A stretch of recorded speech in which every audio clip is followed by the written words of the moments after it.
Hi students, मैं Devendra Kumar. Welcome in excellence coaching centre Badarwas. नए topic के साथ फिर उपस्थित हुआ हूँ। आज का टॉपिक है गति यानी मोशन, यांत्रिकी। तो स्टूडेंट्स, यांत्रिकी क्या होती है सबसे पहले हम इसको समझते हैं। यांत्रिकी मतलब होता है विज्ञान या भौतिकी की वह शाखा, विज्ञान या भौतिकी की वह शाखा जिसके अंतर्गत बलों, गति, पिंडों का भ्रामावस्था, गति अवस्था, इन सारी चीजों का जो अध्ययन करते हैं हम, जिसके अंतर्गत उसको कहते हैं यांत्रिकी। यांत्रिकी के माध्यम से ही हम अंतरिक्ष में जो पिंड गति कर रहे हैं उनका अध्ययन कर पाते हैं। जो रॉकेट का प्रक्षेपण करते हैं उसकी भी हम यांत्रिकी की सहायता से ही उसको अंतरिक्ष में भेज पाते। तो आज ये यांत्रिकी आपने समझा। यांत्रिकी दो प्रकार की होती है, यांत्रिकी स्थैतिकी और गतिकी, यानी स्टैटिक्स और डायनामिक्स। स्टैटिक्स के अंतर्गत हम किसी भी वस्तु, वेग अथवा त्वरण का भ्रमावस्था में अध्ययन करते हैं। स्थिति, जब कोई वस्तु स्थिर अवस्था में हो, स्थिर अवस्था या भ्रमावस्था में हो, तब हम जिस पद्धति के या जिस सिस्टम के अंतर्गत उसका अध्ययन करते हैं उसको हमें स्टैटिक्स बोलते हैं। तो जिनमें गतिशील वस्तुओं का अध्ययन करते हैं उनको बोलते हैं गतिशील या गतिमान। अध्ययन करते हैं और उसको बोलते हैं गतिकी यानी डायनामिक्स। तो सबसे पहले मैं यही बताऊंगा आपको कि भ्रमावस्था या गतिशील अवस्था क्या होती है वस्तु। किसी भी वस्तु की भ्रमावस्था में कब कहा जाएगा और गतिशील अवस्था में क्या कब कहा जाएगा, इसको समझने से पहले मैं आपको एक सिस्टमैटिक बताता हूं क्या होगा इसका। सबसे पहले इसको देखिए आप। सबसे पहले मैं इसको समझने के लिए बात करता हूं निर्देश फ्रेम या निर्देश तंत्र। निर्देश तंत्र,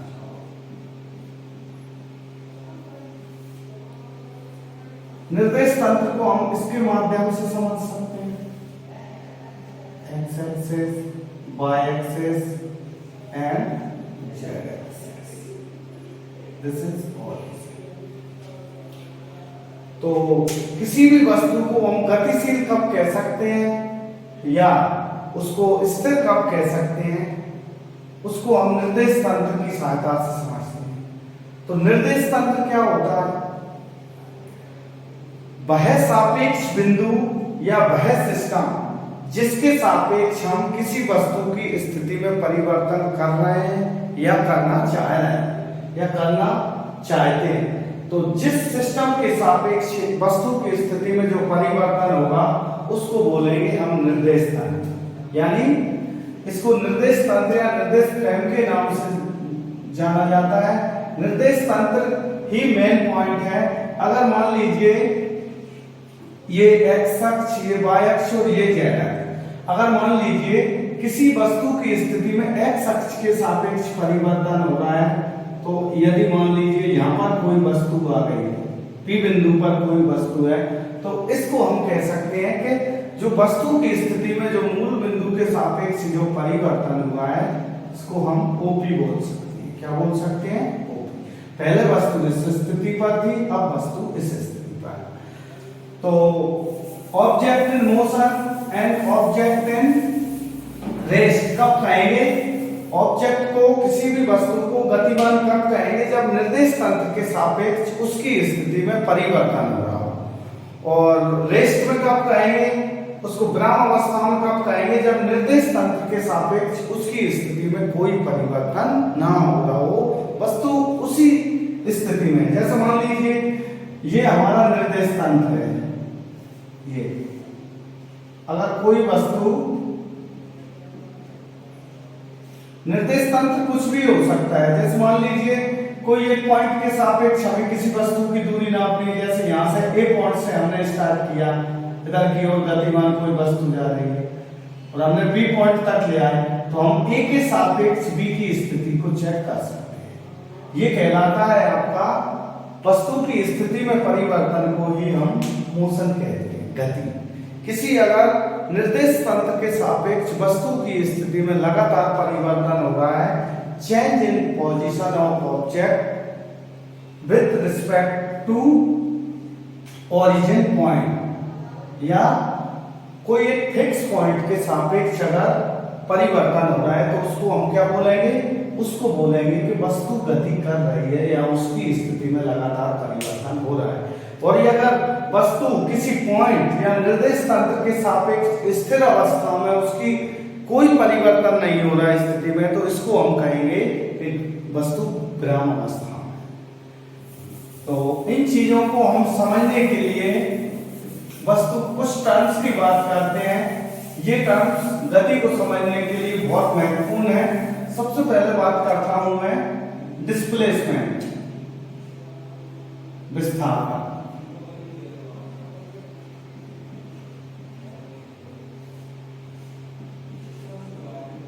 डिस्प्लेसमेंट, विस्थापन क्या होता है? डिस्प्लेसमेंट की परिभाषा को समझ आने से पहले मैं आपको एक चित्र बनाऊंगा, उसके माध्यम से मैं आपको समझाने का प्रयास करूंगा। जैसे मान लीजिए ये मैंने त्रिभुज लिया, ये ए बिंदु है, ये बी बिंदु है और ये सी बिंदु।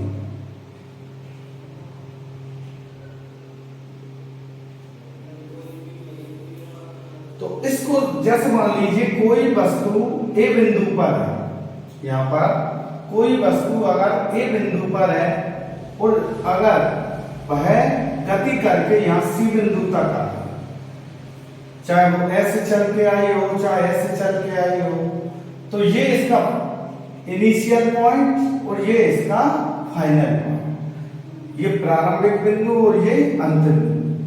तो अगर मान लीजिए कोई वस्तु इस प्रकार गति करके यहां आई है, तो इसके हम जो दोनों पॉइंटों के बीच या दोनों स्थितियों के बीच, प्रारंभिक स्थिति और अंतिम स्थिति के बीच की न्यूनतम दूरी होगी, उसको कहेंगे विस्थापन। ये भी एक लंबाई होती है, दूरी होती है, लेकिन ये न्यूनतम दूरी होती है, the minimum distance between initial point and final point. तो ये दो प्रारंभिक और अंतिम बिंदुओं के बीच की न्यूनतम दूरी को ही हम क्या कहते हैं, विस्थापन कहते हैं। अगर हम इसकी बात करें, ये विस्थापन हुआ। अब एक और टर्म होता है हमारा दूरी, दूरी बोलते हैं या इसको पथ की लंबाई, पथ की लंबाई, ये दो टर्म होती है, इसको या दूरी बोलेंगे या पथ की लंबाई। तो अगर मान लीजिए कोई वस्तु इस प्रकार ये पथ तय करके यहां तक आई, ठीक है, ये पथ तय करके यहां तक इस प्रकार चल के आई हो या इस प्रकार चल के तो यहां तक आई, तो अब हम इसमें पाथ को विस्थापन में हमें पाथ से कोई मतलब नहीं है कि पाथ कैसा है, क्या सिर्फ हम फाइनल पोजीशन और इनिशियल पोजीशन के बीच की डिस्टेंस मिनिमम जो दूरी होगी उसको कैलकुलेट करना है। तो यहां पर हम देख सकते हैं कि जो AC है वो है आपका डिस्प्लेसमेंट या विस्थापन बोल सकते हैं। AC क्या है, विस्थापन। तो विस्थापन क्या होता है, जब कोई वस्तु गति करती है तो उसके प्रारंभिक तथा अंतिम बिंदुओं के या प्रारंभिक तथा अंतिम बिंदुओं के बीच की जो न्यूनतम दूरी होती है उसको कहते हैं विस्थापन यानी डिस्प्लेसमेंट। और दूरी यानी पथ की लंबाई। अब इसको दूरी किसको बोलेंगे, जैसे मान लीजिए कुल दूरी क्या होगी, AB प्लस BC, ये हो जाएगी पाथ की लंबाई या दूरी। क्या हो जाएगा, अब एक और डायग्राम बनाता हूं। जैसे मान लीजिए कोई वस्तु यहां से स्टार्ट हुई और इस प्रकार चल के इसने इतना पाथ तय कर,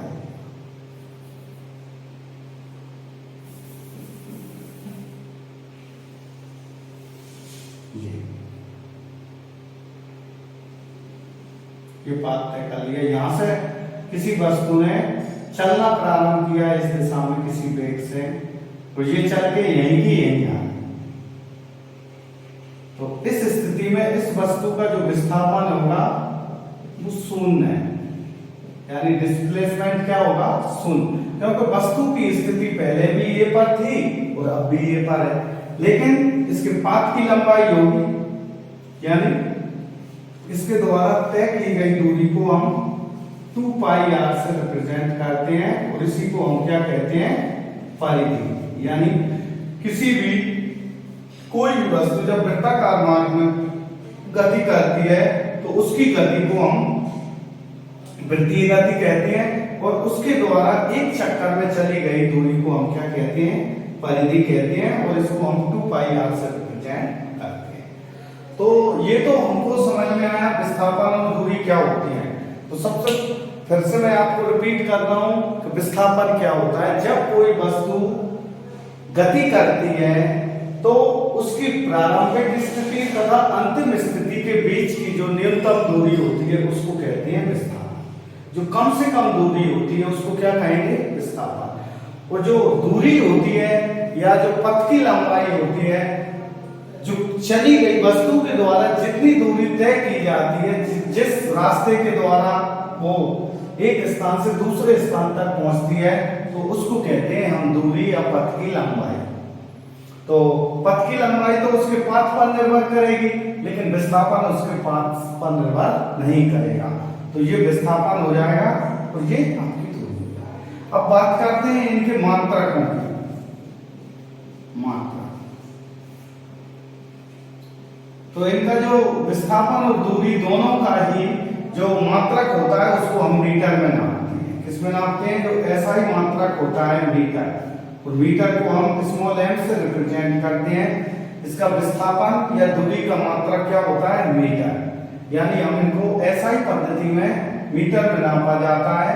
दोनों का ही मात्रक मीटर होता है, क्योंकि विस्थापन भी एक दूरी है और दूरी एक पाथ की लंबाई है, तो दोनों दूरियां हैं। अब इसमें सबसे हम बात कर लेते हैं कि विस्थापन क्या हो सकता है। विस्थापन आपका, विस्थापन की बात करें तो विस्थापन शून्य हो सकता है, धनात्मक हो सकता है और ऋणात्मक हो सकता है।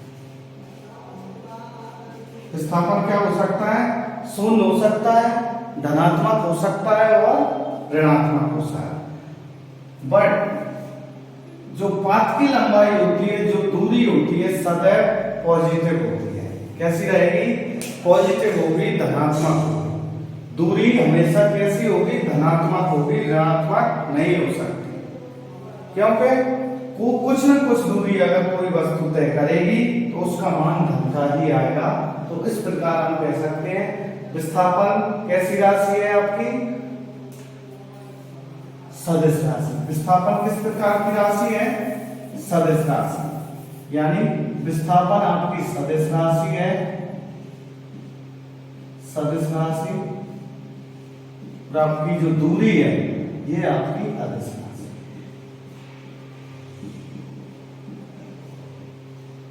क्योंकि विस्थापन एक निश्चित दिशा में होता है और पथ की लंबाई या दूरी का कोई विशेष दिशा नहीं होती, इसलिए हम इसको कैसी राशि कहते हैं, अदिश। और विस्थापन कैसी राशि होती है आपकी, सदिश। तो आशा करता हूं कि आप लोगों को ये अच्छी तरह समझ में आ रहा होगा। अब इसी क्रम में मैं और अगला टर्म लेता हूं। अगला टर्म है मेरा वेग यानी वेलोसिटी।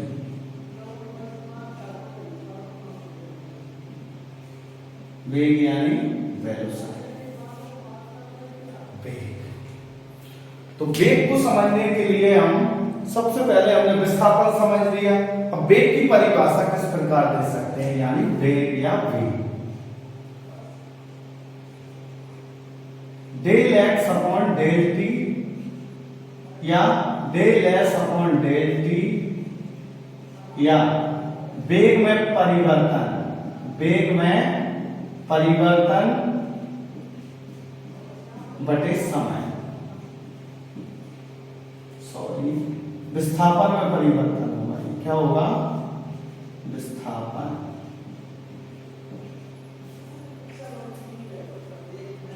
तो विस्थापन में परिवर्तन की दर को हम क्या कहते हैं? वेग। Del s upon del T या del x upon del T या विस्थापन में परिवर्तन विद रिस्पेक्ट टू टाइम, इसको हम क्या बोलते हैं? वेग या वेलोसिटी बोलेंगे। यानी अगर विस्थापन में परिवर्तन हो रहा है, किसी वस्तु की स्थिति में अगर लगातार परिवर्तन हो रहा है तो उसको हम क्या बोलेंगे? वेग। तो वेग कैसी राशि होती है आपकी? वेग आपका धनात्मक हो सकता है, ऋणात्मक हो सकता है, तो शून्य हो सकता है। और ये वेक्टर क्वांटिटी होती है, यानी वेग कैसी राशि होती है? सदिश राशि। तो इसका जो मात्रक होगा, मात्रक क्या होगा वेग का? देखें, विस्थापन यानी मीटर, उस समय मतलब सेकंड, यानी मीटर प्रति सेकंड। इसका जो ऐसा ही मात्रक होता है, इसको हम रिप्रेजेंट करते हैं मीटर प्रति सेकंड से। तो ये आपका क्या होगा? वेग। अब वेग के साथ साथ हम एक चाल को भी समझ लेते हैं। चाल क्या होती है? स्पीड। तो चाल क्या होती है आपकी? जब किसी निश्चित समय में या कोई वस्तु निश्चित समय में निश्चित दूरी तय करती है तो इसको हम क्या कह सकते हैं? चाल, यानी दूरी बटे समय। इनमें जो विशेष अंतर है वो दिशा का है, इसमें दिशा नहीं होती। चाल की क्या नहीं होती? कोई दिशा नहीं होती। चाल बराबर क्या होता है? किसी निश्चित समय में निश्चित तय की गई दूरी या निश्चित समय में तय की गई दूरी को हम क्या कहते हैं? चाल कहते हैं। इसका मात्रक भी क्या होगा? दूरी को मीटर में, उस समय को सेकंड, यानी ये भी मात्रक हो जाएगा आपका मीटर प्रति सेकंड। तो इनमें जो बेसिक डिफरेंस है वो दिशा का है। ये सदिश राशि होती है और ये अदिश राशि होती है। और ये आपका धनात्मक, ऋणात्मक, शून्य हो सकता है, किंतु चाल क्या होती है? चाल या तो धनात्मक होगी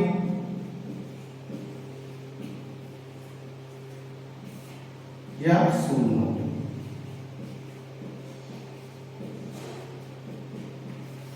अगर स्थिर अवस्था में है तो चाल शून्य होगी और अगर चल रही है तो धनात्मक होगी। चाल को कभी भी हम ऋणात्मक रूप में नहीं दे सकते, किंतु वेग आपका ऋणात्मक हो सकता है। धनात्मक, ऋणात्मक और शून्य, ये इसकी वेग। विस्थापन में परिवर्तन की दर को हम वेग कहते हैं। और चाल क्या होता है? चाल होती है आपकी एक या निश्चित समय में तय की गई दूरी को चाल कहते हैं, मीटर प्रति सेकंड में। अगर इनकी विमाओं की देखा जाए या इनकी जो वो निकाला जाए तो उसको हम विमीय सूत्र निकाला जाए तो उसको भी हम आराम से, विस्थापन को हम L से प्रदर्शित करते हैं, यानी विस्थापन दूरी, उस समय को हम T से प्रदर्शित करते हैं। तो ये आपका जो विमीय सूत्र होगा वो T को ऊपर ले जाएंगे तो माइनस, यानी ये हो जाएगा आपका LT माइनस 1। तो इस प्रकार हम कह सकते हैं कि आपका जो वेग या चाल का जो विमीय सूत्र होगा उसको अगर सही मैनर्स में लिखना हो तो हम इस प्रकार भी रिप्रेजेंट कर सकते हैं, m⁴ LT माइनस 1। ये इसका विमीय सूत्र। तो इस प्रकार हमने ये वेग और चाल को समझा। ठीक है, तो अब नेक्स्ट टर्म आता है आपका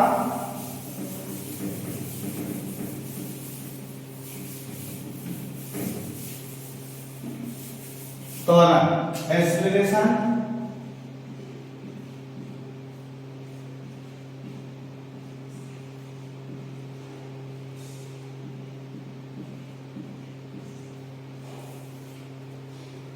तो एक्सीलरेशन को समझने से पहले हम वेग के बारे में चर्चा कर चुके हैं, यानी त्वरण, एक्सीलरेशन एक्सेलरेशन को हम ए से रिप्रेजेंट करते हैं, या इसको हम del V upon del T या v2 minus v1 upon t2 minus t1।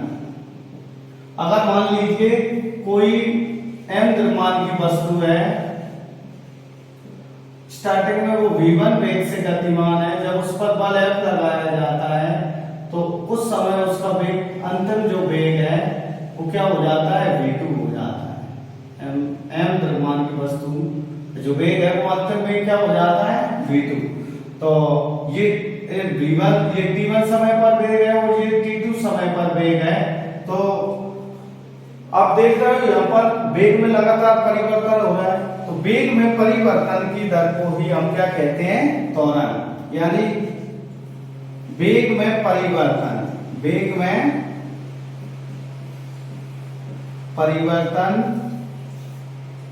समय, वेग में परिवर्तन del v upon del t। It means that वेग में परिवर्तन की दर को हम समय कहते हैं। तो लगातार वेग में अगर किसी वस्तु के वेग में परिवर्तन हो रहा है और समय के साथ उसमें कम ज्यादा तो उसमें क्या होगा, एक्सीलरेशन होगा, उसमें त्वरण उत्पन्न होगा। तो त्वरण क्या क्या कह सकते हैं, त्वरण को हम मतलब वेग में परिवर्तन की जो दर होती है, समय के साथ जो वेग में बदलाव होता जाता है उसको हम क्या कहेंगे, त्वरण। जैसे आपने यहाँ पर देखा ये m द्रव्यमान की कोई वस्तु है, तो इसमें क्या देखा आपने कि ये स्टार्टिंग में t1 समय पर v1 वेग से गतिमान थी। v1 कुछ भी मान लीजिए आप, जैसे मैंने मान लिया 5 मीटर प्रति सेकंड। जब इस पर कुछ F बल लगाया गया तो ये t2 समय तक मैंने चेक किया कि अंतिम वेग था वो 10 मीटर प्रति सेकंड हो गया। तो ये t1 समय पर है, ये t2 समय पर, तो इसमें जो कितना वेग में परिवर्तन हो रहा है इसको समय के सापेक्ष, तो इसको हम क्या कहते हैं, त्वरण कहते हैं। त्वरण दो प्रकार के होते हैं, एक होता है आपका एक्सीलरेटेड या त्वरित, दूसरा होता है आपका मंदन। दूसरा क्या होता है, मंदन। तो त्वरित कब होता है, जब किसी वस्तु का वेग कम से ज्यादा होता है, यानी वेग बढ़ता है, तब उसको हम त्वरण बोलते हैं या त्वरित बोलते हैं। और जब किसी वस्तु का वेग अगर घटता है तो उसको मंदन बोला जाता है। तो अगर ज्यादा से वेग कम होगा तो परिवर्तन तो होगा वेग में, लेकिन क्या होगा, वो मंदन। इस स्थिति में हम त्वरण को नेगेटिव लेते हैं। और अगर वस्तु का वेग कम से ज्यादा होगा तो इस स्थिति में हम त्वरण को कैसा लेंगे, पॉजिटिव लेंगे। तो यहाँ पर हमने त्वरण की परिभाषा क्लियर की। अब त्वरण को समझने के लिए ये डायग्राम के माध्यम से भी समझाया मैंने। अब त्वरण का मात्रक क्या होगा, वेग का मात्रक हम पढ़ चुके हैं, तो ये डेल v, तो वेग का मात्रक क्या होता है, मीटर प्रति सेकंड, और अब डेल t का सेकंड, तो हम इसको बोल सकते हैं मीटर प्रति सेकंड स्क्वायर। क्या हो जाएगा, ये वेग का त्वरण का मात्रक हो जाएगा मीटर प्रति सेकंड। इसी प्रकार हम इसकी विमा भी ज्ञात कर सकते हैं। विमा ज्ञात करने के लिए क्या होगा, देखें, वेग का हम अभी निकाल चुके थे, lt-1 होता है वेग का विमीय सूत्र। डेल t को हम t से रिप्रेजेंट करेंगे, जब ये t ऊपर जाएगी तो नेगेटिव हो जाएगी, तो lt-2। तो त्वरण का जो विमीय सूत्र होगा वो क्या होगा, lt-2।